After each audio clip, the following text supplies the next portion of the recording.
It is March 11th, 2004. It is morning.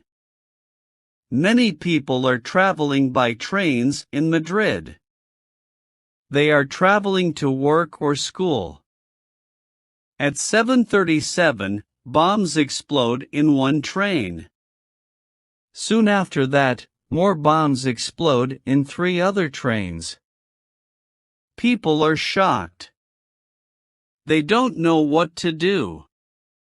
There is smoke everywhere. People are crying. Ambulances start to come to the trains very fast. Doctors are helping people who are alive. The result of the explosions is horrible. 193 people are dead. 2,000 people are injured. The police discover that men from North Africa are behind the attacks.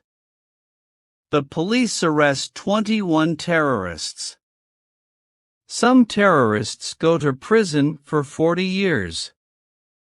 Many people in Spain think that the attack can be for revenge. This is because Spanish soldiers fight in the war in Iraq. Some months after the attacks, the Spanish government sends Spanish soldiers from Iraq back home.